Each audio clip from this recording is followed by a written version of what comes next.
Tudo bom?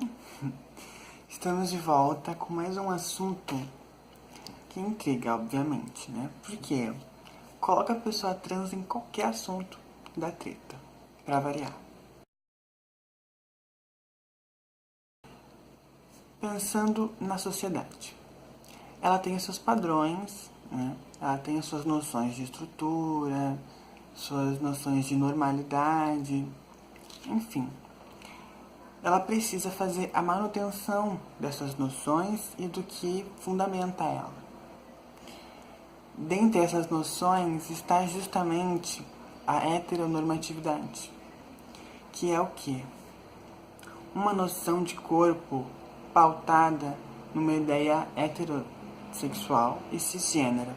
Complicado isso, né? E que o fim último seria essa reprodução sexuada, entendida como o fim último da existência.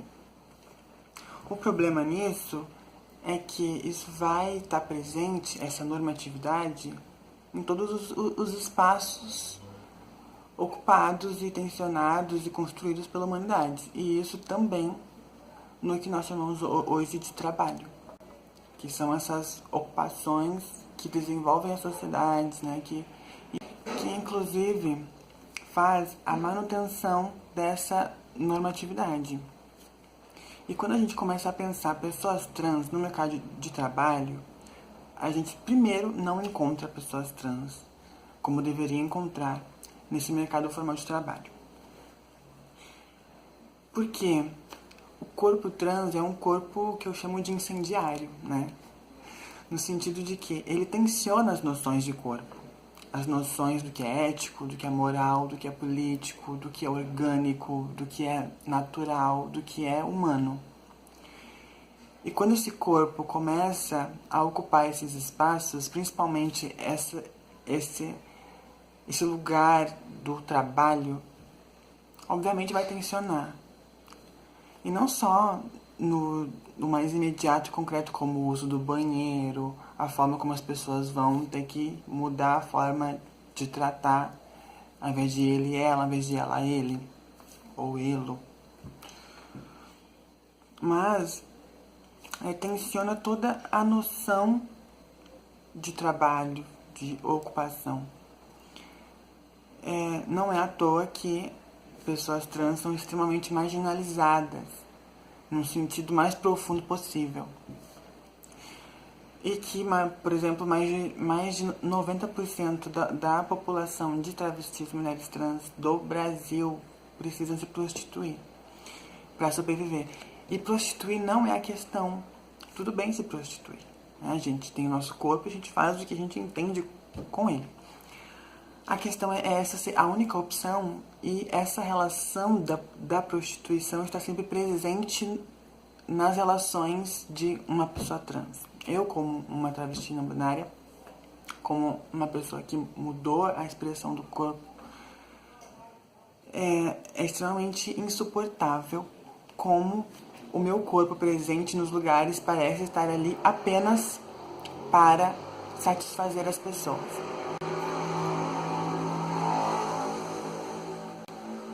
Parece que se tem uma travesti presente, ela está ali para servir. Né? Então, o corpo dela é público, o corpo dela não tem um domínio, ela está ali simplesmente para atender aos desejos das pessoas.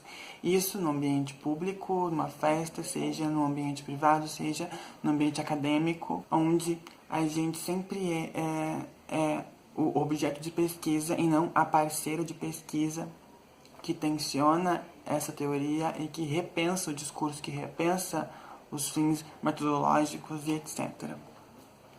Então, pensar pessoas trans no trabalho é a gente se permitir repensar o que a gente chama de trabalho, repensar essas burocracias, repensar o Estado, repensar um corpo apto para desenvolver coisas, um corpo apto para agir e agenciar o mundo, não é mesmo? E aí trago a reflexão. Quantas pessoas trans você vê compartilhando seu espaço de trabalho, seu espaço de estudo, seu espaço de ocupação, o seu lazer? Quantas pessoas trans estão nesses espaços? E em contrapartida, quantas pessoas trans estão sendo jogadas para a marginalidade a rodo, sem perguntar se elas desejam ocupar aquele espaço, porque ela pode desejar e isso é legítimo. O problema é essa ser a única opção. O problema é a nossa existência, ela está subjugada a esse não lugar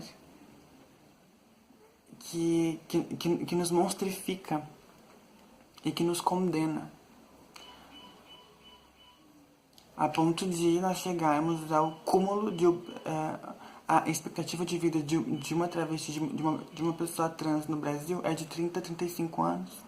Do Brasil ser o país que mais mata pessoas trans no mundo, e não é só matou e deu, é crueldade, é tortura até a morte. Então a gente traz essas questões, né, pra gente repensar como que a gente está construindo esse mundo a partir das nossas ocupações e como que as coisas que eu faço contribuem para a manutenção dessa violência. No mais, creio que é isso. Já plantei a sementinha da Discord na cabeça de cada um. E é sempre bom a gente então fazer do cotidiano esse exercício de reflexão.